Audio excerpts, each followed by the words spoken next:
यह घटना इस प्रकार की उन्होंने ग्वालियर के ऊपर, ग्वालियर का इतिहास, ग्वालियर का भूगोल, ग्वालियर की राजनीति, ग्वालियर की हिंदी उनके बिना अधूरी है।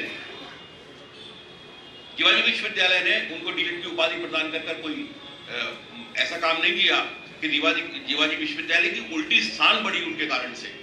मैं एक और प्रसंग आपको सुनाऊंगा। ग्वालियर के अंदर एक स्थान पर एक व्यक्ति दौरे पर निकला हुआ था। आर्य साहब, एक बच्चा रो रहा था। रोते में उन्होंने ये कहा कि माँ, ये बच्चा क्यों रो रहा है? तो उन्होंने उत्तर दिया कि ये भूखा है इसलिए रो रहा है, भूखी मैं भी हूं और मैं सहन कर सकती हूँ।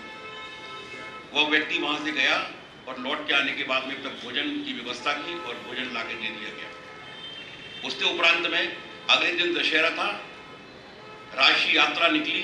राशि यात्रा में जो व्यक्ति हाथी पर बैठा हुआ था वह व्यक्ति उस औरत को देख रहा था और वो औरत उस आदमी को देख रही थी। राशि यात्रा वहां रोकी गई उसके दरवाजे पर और उन्होंने कहा कि माँ, रात को 12 बजे जो व्यक्ति आपको खाना देने आया था वो मैं ही दुर्भाग्यशाली महाराज ग्वालियर था और मेरा ही नाम राजा मानसिंह है। इस प्रकार के वृत्तांतों से भरा हुआ इतिहास रोचकता को ग्रहण किए हुए हरिहर नेवाल जी ने भरा। मैं आप सबका इस महती सभा के अंदर अभिनंदन करता हूँ, स्वागत करता हूँ। धन्यवाद।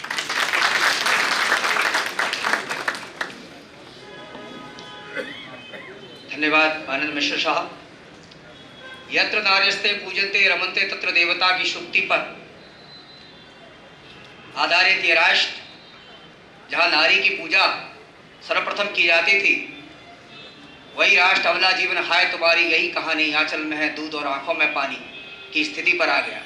आज हम सब बैठ करके नारी के अधिकारों और उसके मानव अधिकारों और बच्चों के संदर्भों में चर्चा करने के लिए आमंत्रित हैं। मैं आमंत्रित करता हूं जस्टिस रोहित आर्य साहब को विषय।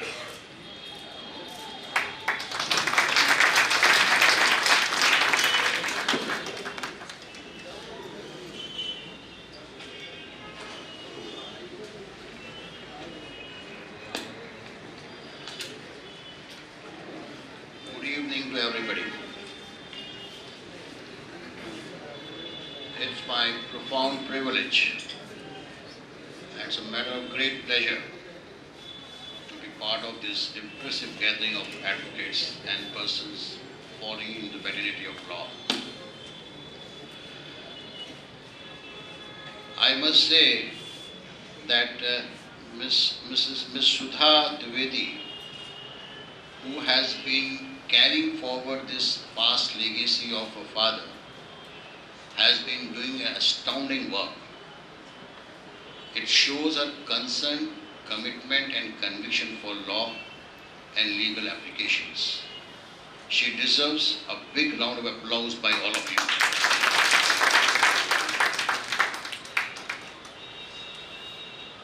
Today, the topic which has been picked up is definitely a vulnerable and hot topic in society, and that is human rights in the context of women and children.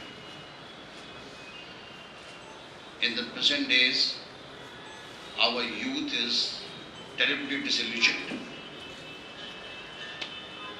He has no channel of thought, he has no perception, he has no line of carrier. He is absolutely confused. This confusion leads to chaos and then conflict, and that ultimately ends up in an unruly state of affairs. This is what is prevailing in our society nowadays. There is a serious threat to society and social order because of indiscriminate, invariable, constant invasion of rights, liberty, right to dignity of women and children. It's a very good topic for us to ponder over, to deliberate, to discuss. This problem does not touch individuals, but the community of people. And therefore, I begin with this topic now with my small write-up which I have prepared. This notion of human rights, in fact, is in existence since Vedic periods. It connotes, may everybody in this universe be happy and healthy. Welfare of humanity as such. Somewhere approximately around 500 BC, the status of human began to decline with the Smrtis and Islamic invasions, and later Christianity, curtailing human freedom and rights. By and large, women in India face confinement and restrictions. Nevertheless, women have played pivotal role in our freedom struggle. Robert G. Ingersoll, a leading American lawyer, had once said that there will be a generation of great men, that there will never be a generation of great men until there has been a generation of free women, of free mothers. It is a fact that women are physically weaker than men, but no one can deny that women and men are two pillars of society. Their duties and responsibilities are complementary and supplementary to each other. However, the present social behavior shows that a woman is treated as inferior to man, especially in Indian society, where male has dominated for decades. There is a need to spread awareness among people at large through government, non-government agencies committed for social reforms. The preamble of our Constitution declares and secures all its citizens the rights and freedom which people in India are entitled to. The preamble begins with the words, "We the people of India," which includes men and women of all castes, religions. It promises to render equality of status and of opportunity to every man and woman. The preamble also assures dignity of an individual. It also includes dignity of a woman. On the basis of the preamble, many municipal laws have been enacted and are in operation, touching almost every walk of life, namely family, succession, guardianship, employment, aimed at protection of status, rights and dignity of women. The Constitution of India not only grants equality of women, but also empowers the state to adopt measures of positive discrimination in favor of women for neutralizing the cumulative socio-economic, education and political disadvantages faced by women. It's apt to refer the certain articles of the Constitution which have been engrafted in the Constitution by our Constitution maker to ensure dignity, preservance of the dignity and grace of the women and protection of the children. Contemplates equality before law and equal protection of laws. Then we have Article 15(1), where the state is obliged to make laws not to discriminate against any citizens on the grounds of any religion, race, caste, sex and place of birth. Then under Article 15(3), the state has to make special provisions in favor of women and children. Then under Article 39A, the state has in its policy towards securing for men and women equally the right to an adequate means of livelihood. Then 39D, which talks about equality in the matter of equal pay for equal work. Then we have Article 42, which talks about that state must make provisions for securing just and humane conditions of work for maternity relief.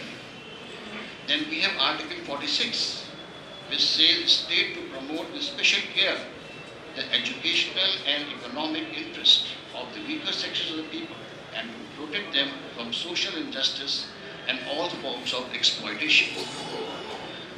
Then to promote the harmony and the spirit of common brotherhood amongst all the people of India and to renounce practices derogatory to the dignity of the women, we have Article 51A small e under Part 4A of the Constitution, which lays down fundamental duties upon every citizen of India.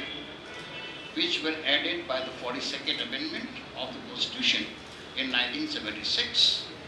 Clause 3 thereof relates to women couched in a mandatory form, imposing duty on Indian citizens to renounce practices derogatory to the dignity of women. Though the duties cast upon the citizens, nevertheless, the mandate contained therein should be invoked by the courts while deciding cases relating to oppression, suppression, exploitation, harassment, etc. affecting the dignity of the woman.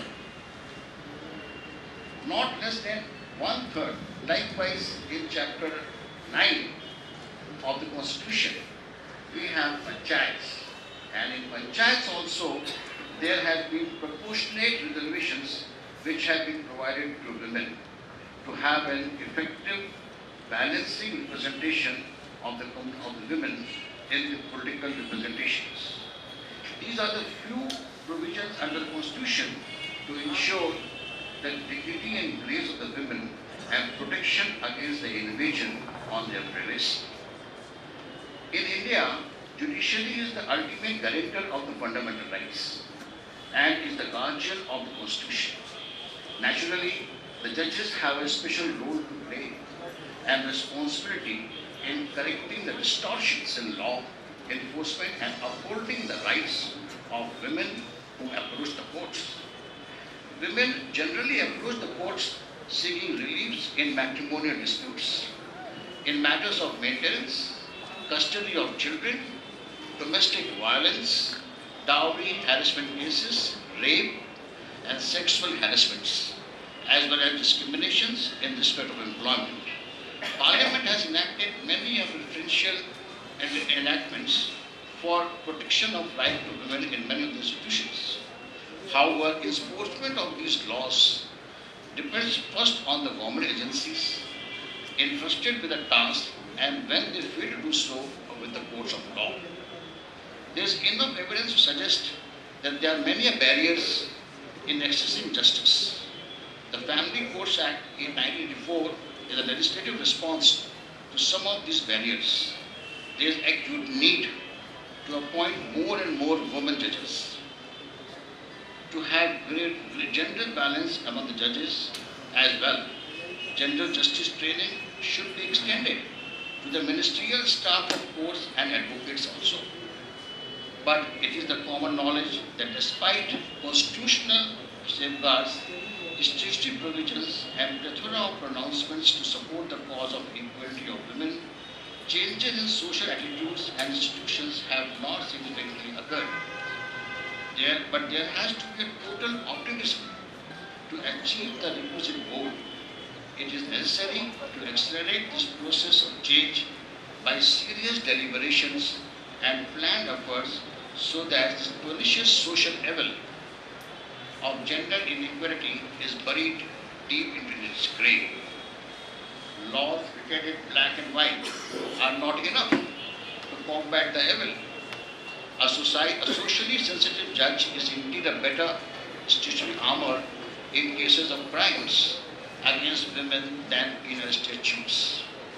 Awakening of the collective consciousness is the need of the day. Some of the unpleasant violations of human rights like sati, child marriage, honor killings, slavery, child labor have been abolished by the initiative and drive of the judiciary. We celebrate Women's Day on March 8 every year. It was initially celebrated as International Women's Working Day, which now is known as International Women's Day. In different regions, the focus of celebrations range from general celebrations of respect, appreciation, and love towards women to a celebration of women's economic, political, and social achievements. It is a significant march towards women empowerment. This is the occasion to analyze all about the empowerment of women throughout the world. The word empowerment is an inclusive one, and it means empowerment on multi-dimensional aspects such as civil, political, social, economic, cultural, and educational empowerment of women. See, women is a source of love and compassion, have always been exploited. That's an unfortunate part of Indian history by our patriarchal society. Even after so many years of independence, women of India wear a pathetic look. They face an atmosphere of debilitating violence, fear, rape, sexual molestations, by burning, and unrelenting physical tortures. The reaction of women is very relevant, but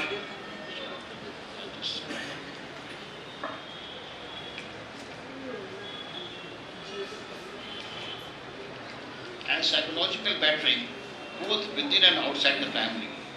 Violence against women are trafficking, sexual harassment, rape, outraging of modesty, cruelty, ill treatment, dowry harassment, desertion, and sexual violence. Apart from being a dehumanizing act, is an unlawful intrusion on the right of the privacy and sanctity of a female. It is a serious blow to her supreme honor and offends her self-esteem and dignity. It degrades and humiliates the victim, and where the victim is a helpless innocent child or a minor, it leaves behind a traumatic experience. It's a crime against basic human rights and is also violative of victims' most cherished fundamental right, that is under Article 21, life, liberty, and life also includes right to live with dignity. These are the innovations which have been going on children, on women and children for ages.